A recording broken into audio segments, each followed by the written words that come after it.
우리 성경은 예수님에 대해서 기록한 책입니다. 구약 성경은 앞으로 오실 예수님에 대해서 기록한 책이고, 신약 성경은 이미 오신 예수님에 대해서 기록하고 있습니다.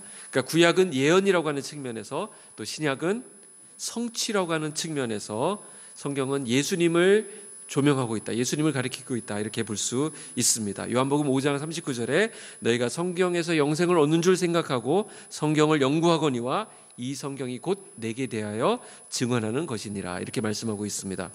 구약 성경에 예언되어 있던 이 예수님이 이 땅에 오심으로 인해서 장엄한 구원 계획, 구원 역사가 완성되게 되는 것입니다. 그래서 성경은 하나님의 섭리 아래에서 예수 그리스도 그 한 분을 향해 나아가는 역사다, 이렇게 말할 수 있을 것입니다. 그래서 마태복음 1장에 나오는 예수님의 족보가 그것을 잘 보여주고 있습니다.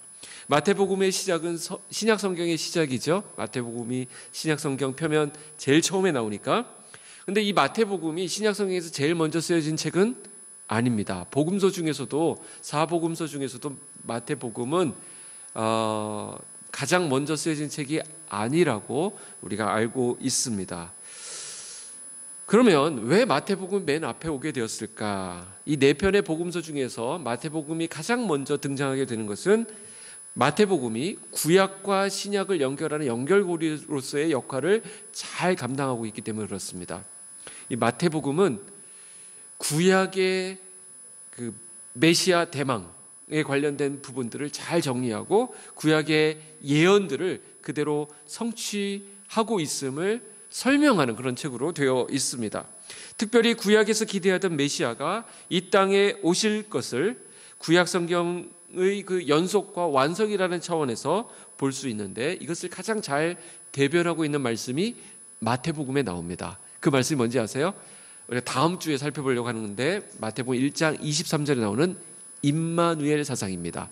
한번 읽어보실까요? 1장 23절 우리 같이 한번 읽어보도록 하겠습니다. 1장 23절, 보라, 처녀가 잉태하여 아들을 낳을 것이요 그의 이름은 임마누엘이라 하리라 하셨으니 이를 번역한즉 하나님이 우리와 함께 계시다 함이라.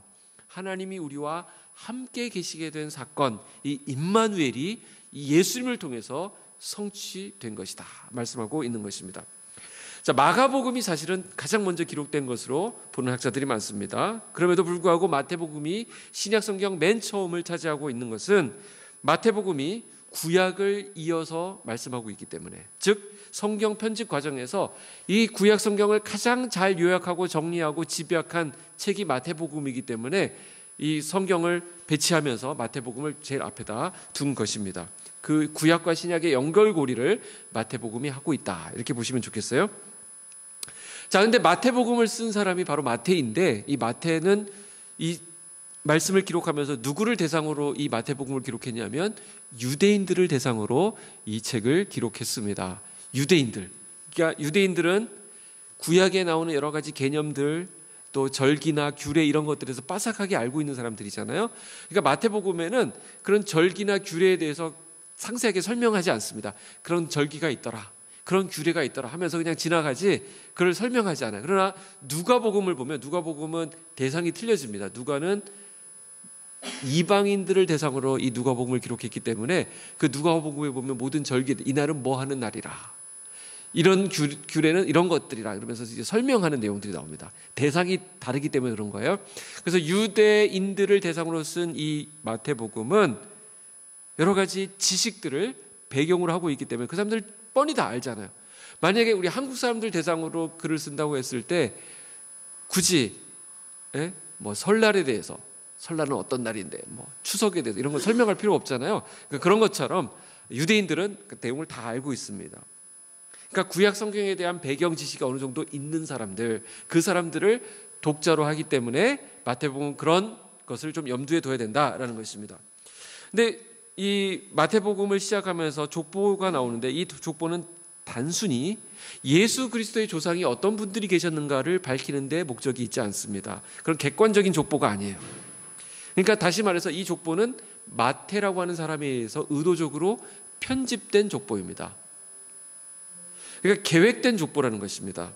즉 예수님이 누구이신지를 보여주고 알려주시기 위해서 예수님께서 아브라함의 후손이고 다윗의 혈통이라는 것을 강조하고 그 혈통으로 오신 메시아입니다라는 것을 설명하기 위해서 이 족보를 사용하고 있다는 것입니다.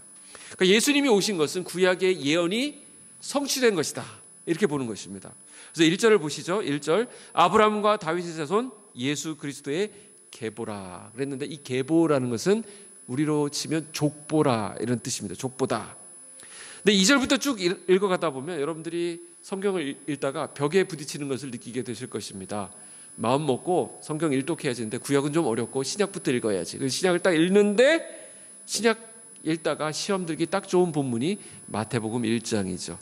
왜 그렇습니까? 계속 낳고 또 낳고. 무슨 이런 복음이 다 있는가? 산부인과 복음도 아니고 계속 낳고 나오니까 이거 이름도 생소하고, 그래가지고 에이 성경은 참 힘들어 그러면서 덮어버리는 책이 마태복음입니다. 그러나 우리가 이 족보를 주의해서 봐야 되는데, 이 족보라고 하는 것은 역사의 축약이에요. 축약. 역사를 집약해서 놓은 것이 족보입니다. 족보는 메시지가 담겨 있어요. 이 족보를 설명할 때는 뭔가를 이야기하기 위해서, 그 족보가 어떤 역사를 지금 기술하고 있는가를 우리에게 보여주기 위해서 제시되는데, 이 족보가 어떻게 마무리되는가 봤더니 예수님이 나심으로 마무리되는 것을 볼 수 있습니다. 16절 보시죠. 야곱은 마리아의 남편 요셉을 낳았으니 마리아에게서 그리스도라 칭하는 예수가 나시니라 그랬습니다. 이 족보는 예수님이 중심이라는 거예요. 예수님이 오심으로써 이 족보가 끝나고 있습니다. 자, 유대인들만큼 족보를 살아가는 민족이 없을 것 같아요. 유대인들을 만나면 내가 어디 출신이고 우리 가문에 누가 있고 내가 어느 지파 소속이고 이 얘기를 꼭 하면서 시작을 했어요. 그러니까 유대인들만큼 족보 좋아하는 사람들이 없습니다. 근데 이 족보를 너무 강조하다 보니까 나중에 바울이 디모데전서에서 가서 보면 이 족보나 신화 이런 거 이제 좀 삼가는 것이 좋겠다. 이것이 왜냐하면 그리스도인들의 대화 가운데 변론을 일으키고 갈등을 일으키는 요인이 되기 때문에 이건 좀 금하는 것이 좋겠다. 이걸 좀 자제하는 것이 좋겠다. 이렇게 얘기를 합니다. 그만큼 유대인들은 이 족보를 소중하게 생각했어요. 우리도 그래서 예수님의 족보를 잘 이해하는 것이 너무나도 중요합니다. 자, 족보 얘기를 쭉 읽었는데 이름을 다 외울 필요는 없고요. 여러분들 이 족보 이야기를 들으면서 여러분들이 꼭 정리해야 될 것은 두 가지입니다. 두 가지를 꼭 기억하시면 좋겠어요. 두 가지가 뭐냐면, 첫째, 이 족보에서 특별히 강조하고 있는 인물이 두 명이 있습니다. 그게 누구일까요? 1절에 나오는데 여러분들 한번 대답해 보시죠. 누구일까요? 아브람과 다윗입니다. 아브람과 다윗. 아브람과 다윗이 바로 이 족보에서 가장 중요하게 생각하는, 이 아브람으로 시작된 이 족보가 다윗이라고 하는 사람이 그 중간에 딱 중심을 잡아주고 그래서 예수님으로 이어진다. 이 이야기를 하고 싶은 것입니다. 자, 아브람은 이스라엘의 시작이죠. 조상이니까 아브람은 그렇게 중요합니다. 또 다윗은 이스라엘 역사상 가장 위대한 왕이었습니다. 그리고 그 가문에서 예수님이 나셨다. 이걸 얘기하고 싶은 거예요. 그러니까 아브람과 다윗이 있어서 그래서 예수님이 힘을 받는 것이 아니라, 이걸 이렇게 생각하셔야 됩니다. 아브람과 다윗, 이스라엘 백성들이 그렇게 높이 치는 그 두 인물이 그 족보에 있는데 이것이 왜 빛이 나느냐? 그들이 왜 소중했느냐? 바로 예수님이 오셨기 때문에 그들이 의미 있어졌다라는 것입니다. 예수가 오심으로써, 예수로 인해서 의미 있어지는 인생, 그 족보, 그 역사, 그걸 말씀하고 있는 것이죠. 아브라함, 다윗 대단한 사람들입니다. 훌륭하다는 걸 인정하지 않을 사람은 없습니다. 그러나 그들 모두 예수님이 오시도록 하는 데 있어서 필요했던 사람이라는 것이죠. 오늘 우리 삶도 마찬가지입니다. 뒤에 살펴보겠지만 우리가 아무리 소중하게 생각하고 있는 것, 우리가 중요하고 생각하고 있는 것, 우리 인생에서 의미 있다고 생각하는 것이 정말 의미를 가지려면 거기 예수님이 있어야, 예수님 안에 있을 때 그것이 의미를 갖는 것입니다. 내가 공부한 것, 내가 수고한 것, 내가 쌓아놓은 것 전부 다 의미를 가지려면 예수님이 그 인생에 들어갈 때 의미를 갖게 되는 것입니다. 저는 여러분들에게 축복합니다. 여러분들의 인생에 예수 그리스도께서 들어가시기를 축복합니다. 예수님이 들어가시면요, 여러분들 인생이 바뀌게 되는 거예요. 가치 있어지는 거예요. 의미 있어지는 것입니다. 예수님이 중요한 거예요. 두 번째, 이 족보가 강조하는 것이 있습니다. 첫 번째는 2명 인물이 중요하다고 그랬고, 이번에 두 번째로 중요한 것은 숫자예요. 오늘 본문에서 굉장히 집착하는 숫자가 있는데 그 숫자가 뭔지 아세요? 그렇죠. 14라고 하는 숫자입니다. 14대. 이 대수를 맞추느라고 마태, 이 복음의 저자인 마태는 굉장히 머리를 많이 쓰셨던 것 같습니다. 17절 한번 읽어보시죠. 17절 여러분들이 한번 읽어보겠습니다. 시작. 그런즉 모든 대수가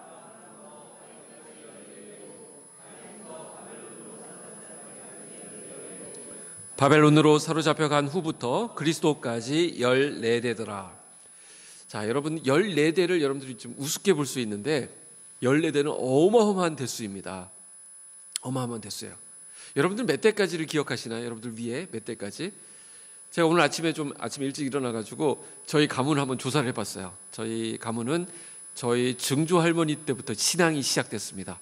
근데 저는 저희 증조 할머님의 성함을 안타깝게도 기억하지 못해요. 저희 할아버지 할머니 때부터 저는 기억을 하는데 그래서 죄송한데 증조 할머니는 저희 가문의 신앙의 시작이지만 좀 천국에 잘 계시니까 빼놓고 우리 할아버지 때부터 저희 아버지, 제 아들까지 이렇게 해서 그 대수를 한번 따져보서 할아버지 할머니부터 시작해서 쭉 조사를 해보니까 100명이 넘어가더라고요. 훌쩍 4대만 해도. 그러니까 어마어마한 대수입니다. 4대만 해도. 제가 세다가 그만뒀어요. 100 넘는구나 이렇게 생각을 하고. 자, 그러면 14대라 그러면 자, 저희 아버지 때만 해도 7남매셨으니까 그 당시만 해도 쉽게 낳는 시대였잖아요. 그 전으로 가면 더 많이 낳는단 말이죠. 그러니까 어마어마한 사람들이 있는 것입니다. 그래서 제가 우리 집안에 보니까 대충 한 30세 정도에 이렇게 결혼을 하셨더라고요. 20세나 30대 결혼하는 걸 쳐서 이렇게 14대까지 쭉 올라가 보니까 어디 가냐면 넓게 잡으면 광해군, 좁게 잡으면 숙종, 요 사이에 제 14대가 거기 계시더라고요. 조금만 더 무리수를 두면 임진왜란 때 저희 14대가 이제 걸쳐 있는 것입니다. 그러니까 어마어마한 대수죠, 이게. 이 14대는 엄청 긴 대수입니다. 이 엄청난 기간, 이걸 강조하고 있는 거예요. 근데 14대가 지금 몇 번 반복되고 있냐면 3번 반복되고 있습니다. 그러니까 아브라함부터 시작해서 예수 그리스도가 오시기까지 14대, 14대, 14대 이 대수가 쭉 이어졌다는 것입니다. 근데 그 안에 들어가 보면 대부분 이 대표적으로 한 명씩을 누가 낳고 하면서 한 대에 한 명을 언급하는데 대부분 왕들이에요. 근데 이 왕들은 이렇게 딱 봤을 때 우리가 봐도 신통치 않은 왕들이 참 많습니다. 자, 왕이 제대로 구실을 못하는 신통치 않은 왕이면 그 백성들은 얼마나 고생이 많았겠습니까? 우리 대한민국 역사에서도 좀 지도자가 좀 잘못하는 지도자가 나오면 그 백성들이, 우리 국민들이 고생을 하잖아요. 그러나 5년 지나면 좀 바꿀 수 있으니까, 선거로 바꿀 수 있으니까 그나마 다행이신데, 옛날에는 선거 제도도 없으니까 왕이 한번 집권하면 어떻습니까? 죽을 때까지 하잖아요. 장기 집권이에요. 그러니까 이 백성들의 고통이라고 하는 것은 이만저만한 것이 아닙니다. 그들의 고통. 근데 그 신통치 않은 왕이 또 낳고 또 낳고 하는데, 낳아봤자 신통치 않은 왕이 낳았으니까 다 그렇고 그런 왕들이죠. 그러니까 그 기간 동안에 백성들은 또 얼마나 힘들었겠습니까? 또 그걸 지켜보시는 하나님은 또 얼마나 힘들었겠습니까? 14대가 3회씩 반복되는 가운데 발견하게 되는 것은 하나님의 오래 참으시는 모습이에요. 하나님이 참으셨다는 것이죠. 그 기간 동안 기다려주신 것입니다. 하나님께서 아무것도 안 하시고 손 놓고 계신 것이 아니라, 아이고 이제는 손 쓸 수도 없게 되었구나, 손 놓고 계신 것이 아니라 하나님께서 기다리신 시간이다. 그 뜻을 이루실 때까지 기다리셨다라는 것을 알 수 있습니다. 그럼 여기에 왜 14라고 하는 숫자에 이렇게 집착하고 있을까? 14는 나눠보면 둘로 딱 나눠지죠. 뭐 플러스 뭐? 7 플러스 7. 이 7의 배수입니다. 7이 2개 붙어 있는 거죠. 유대인들은 7이라는 숫자를 굉장히 좋아합니다. 완전수기 때문에. 그래서 7의 2배가 되는 14로 끊어 맞춘 것입니다. 이건 뭘 얘기하느냐? 7, 14, 14, 14. 하나님께서 철저하게 다스리고 계셨다. 하나님이 통제하고 계셨다. 하나님이 간섭하고 계셨다. 하나님이 그 가운데 역사하고 계셨다는 것을 보여주고 있는 것입니다. 그래서 하나님이 이 역사를 완성하고 계신다. 비록 인간들의 실수와 인간들의 실패와 인간들의 좌절이 보이지만 그래도 하나님은 결국 그 계획을 완성하시고 마무리하셨다라는 것을 보여주기 위해서 이 이스라엘의 족보를 14로 끊어서 맞추고 있는 것입니다. 그래서 우리는 이것을 가리켜 하나님의 주권이다 이렇게 얘기합니다. 우리는 이 하나님의 주권을 믿어야 되는 거예요. 하나님의 주권을 믿는 신앙과 하나님의 주권을 믿지 않는 신앙은 너무나도 큰 차이가 있습니다. 하나님의 주권을 믿는 신앙은 어떤 신앙일까요? 기본적으로 참을 수 있습니다. 참는다는 것은 하나님을 기다린다는 거예요. 내가 앞서지 않고 내가 그분 앞에 순종하는 것이 가능해집니다. 하나님의 주권을 믿으면 내가 기다릴 수 있어요. 그러나 믿지 않으면 하나님을 앞설 때가 있습니다. 자꾸 하나님 앞서서 뭘 하려고 하는 것입니다. 이거는 사실 저한테 더 해당되는 부분이에요. 하나님의 주권을 믿는다면 하나님이 이 기간을 허락하시는 하나님의 뜻이 있거든요. 교회를 시작해서 아직 1년도 안 된 이 시점에서 하나님께서 이 기간을 우리에게 허락하신 하나님의 비밀한 뜻이 있습니다. 서로 사랑하라고, 성도 한 명 한 명을 귀히 여기라고, 이 기간에 하나님 앞에 더 무릎으로 나아가라고. 그리고 주신 하나님이 그 풍성함의 그 계획이 있는데 이걸 거슬려 가지고 내가 막 애 같아가지고 막 빨리 교회를 키워야지, 빨리 교회를 부흥시켜야지. 그래서 성도 한 명 한 명을 빨리 한 명씩 더 데리고 오세요. 막 이렇게 한다든지 막 쪼기 시작하면 이것은 하나님의 주권을 인정하는 태도가 아니라는. 그렇다고 아무것도 하지 말라는 것이 아니지만 열심히 최선을 다해서 주를 섬기지만 이 부분에 대해서 교회를 시작하시고 교회를 통해서 역사하시고 교회를 통해서 일하시는 분은 하나님이시다는 것을, 하나님의 주권을 믿는다면 우리 삶에서도 마찬가지예요. 우리가 하나님을 믿지 않을 때, 하나님의 주권을 믿지 않을 때 자꾸 내가 뭔가를 수를 쓰게 됩니다. 자꾸 전화하게 되고요, 자꾸 사람 만나게 되고요, 하나님 앞에 엎드리기 전에 자꾸 다른 방법을 모색하려고 한다는 것입니다. 하나님의 주권을 믿는 것, 내가 주권자가 되는 것이 아니라 이제는 예수 그리스도로 인해서 내 인생의 주인은 하나님이시다라는 것을 인정하는 것입니다. 하나님은 오래 기다리셨어요. 오래 참으셨어요. 그러나 역사의 한 시점에 가장 정확한 때에 그분의 뜻을 이루시는 것을 볼 수 있습니다. 온 인류가 그렇게 기다리던 메시아를 마침내 보내셨다라는 것이 이 족보가 가리키는 부분입니다. 그래서 유대인들이 달달 외우고 있는, 모두가 알고 있는 그 족보 이야기로 오늘 마태복음이 시작되고 있는 것입니다. 우리는 이 족보에서 이스라엘 역사 전체에 걸쳐서 나타나는 한 40여 명의 인물들을 만나게 됩니다. 그런데 이들의 면면을 우리가 살펴보면서 이 구원의 역사, 구원의 스케일이 이렇게 크구나라는 것을 우리가 발견하게 됩니다.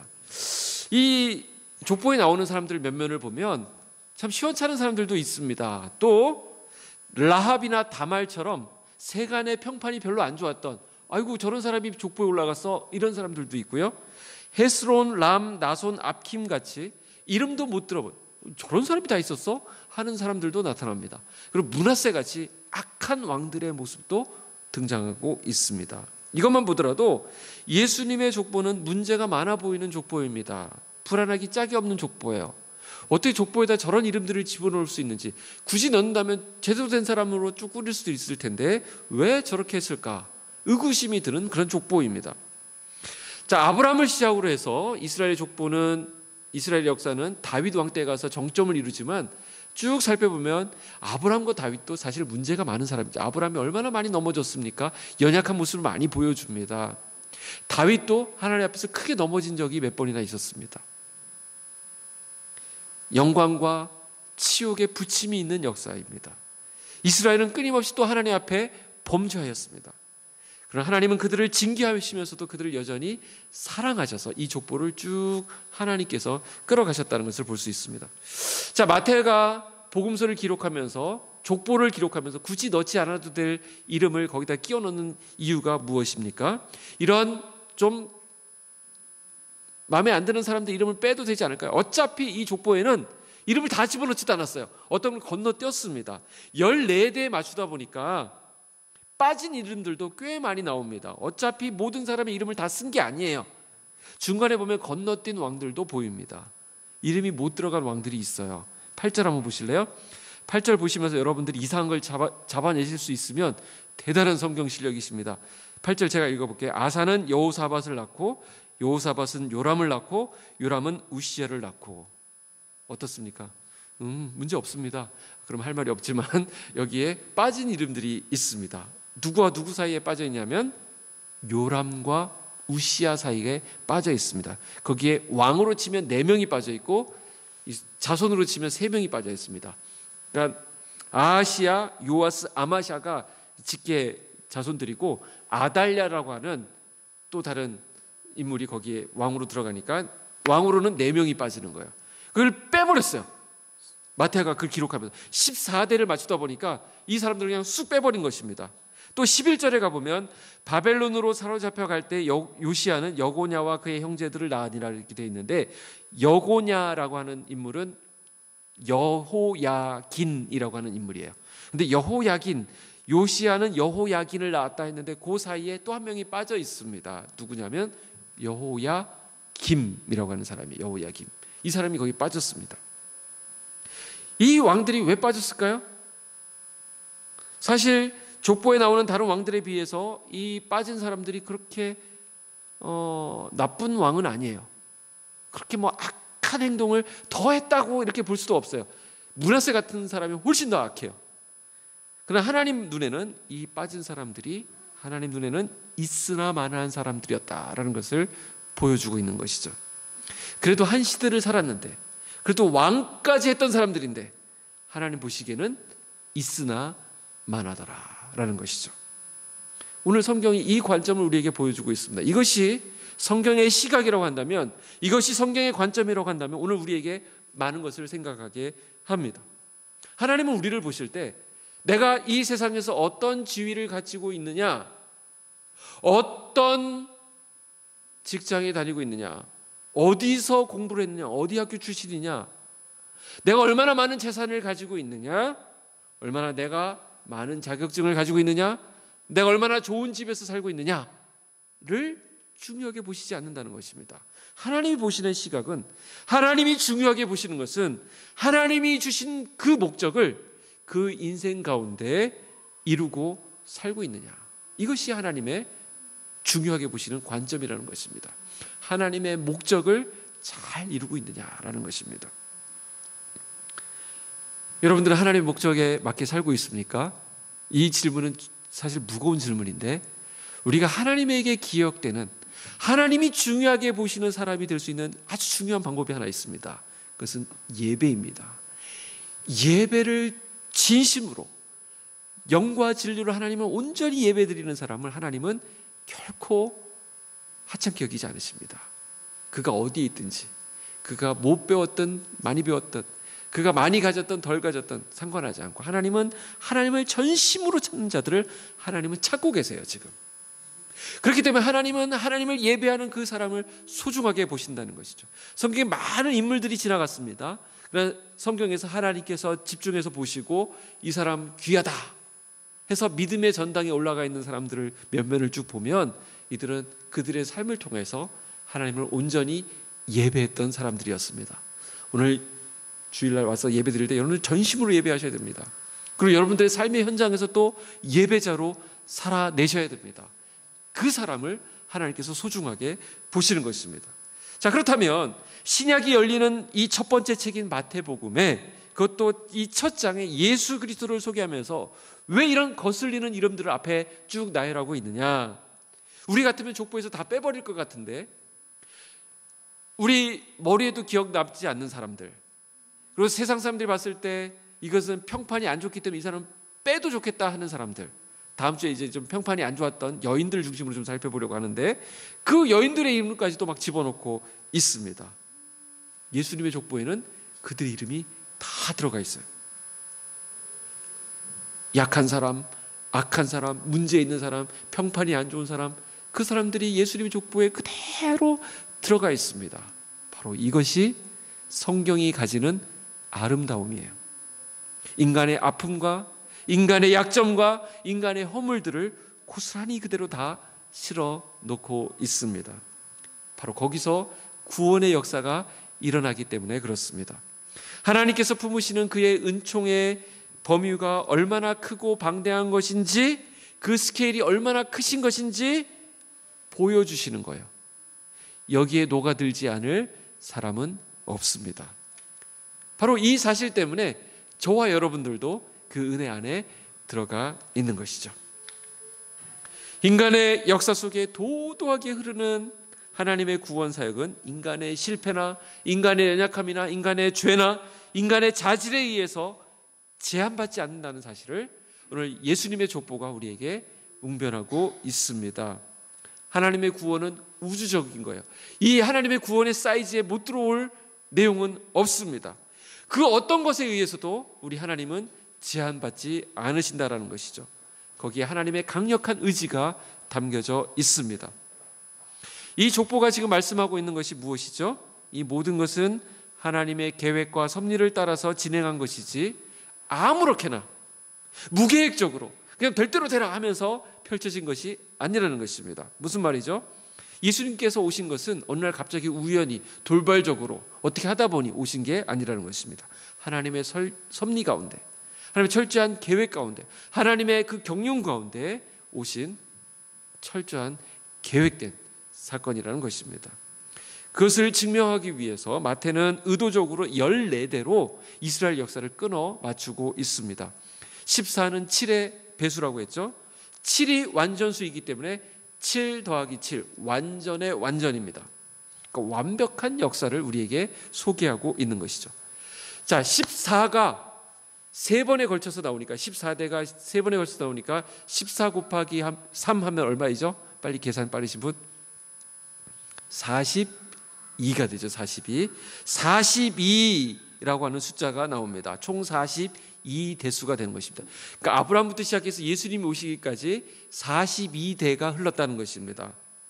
근데 이 42라는 숫자를 딱 듣고 보니까 구약에 한 번 등장한 40이라는 숫자를 우리는 또 보게 됩니다.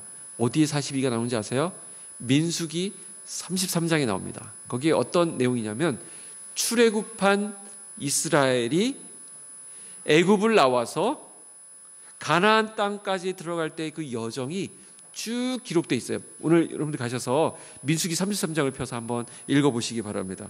그래서 람셋에서 출발해서 숫곳에서 진을 치는데 여기서부터 계속 진친 장소들이 쭉 소개되어 있어요. 우리가 듣도 보도 못한 이름들이에요.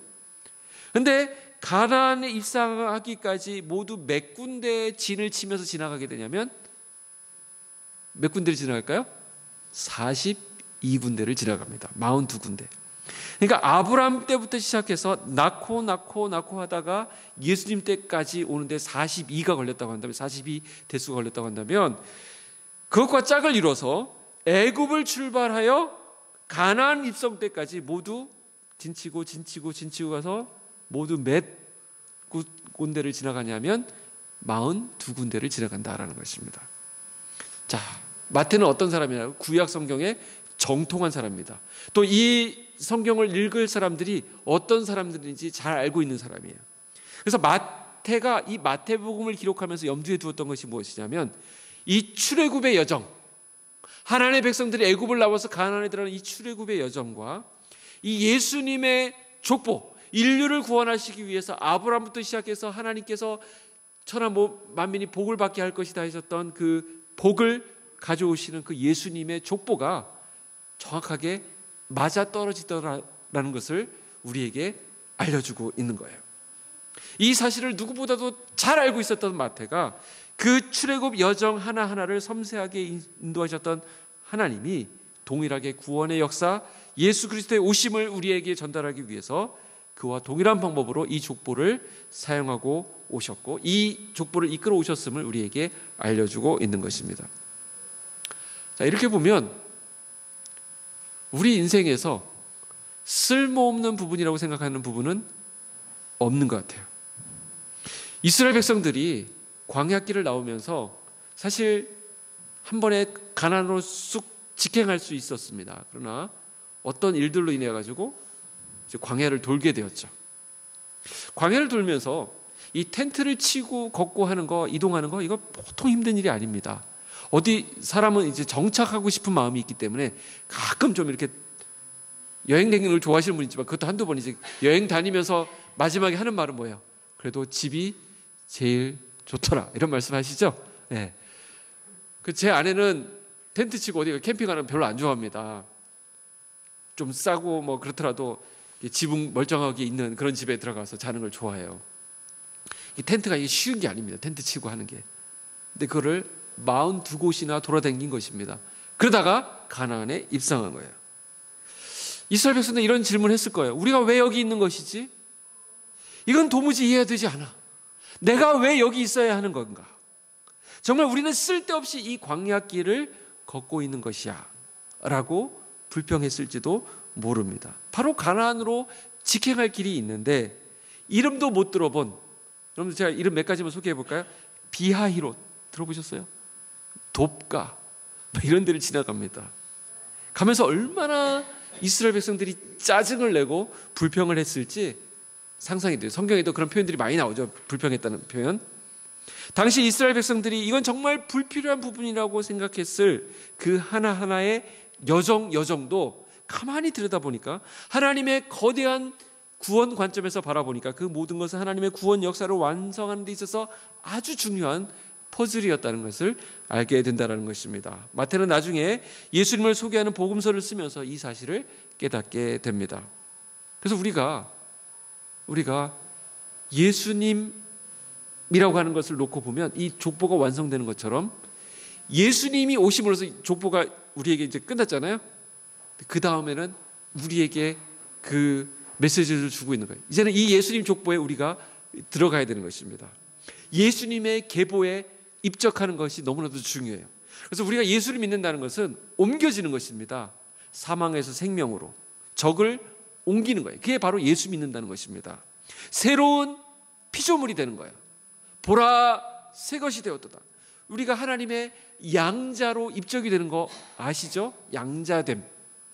요한복음 5장 24절, 내가 진실로 진실로 너희에게 이르노니 내 말을 듣고 또 나 보내신 이를 믿는 자는 영생을 얻었고 심판에 이르지 아니하나니 어디서 어디로? 사망에서 생명으로 옮겼느니라. 이렇게 말씀하고 있습니다.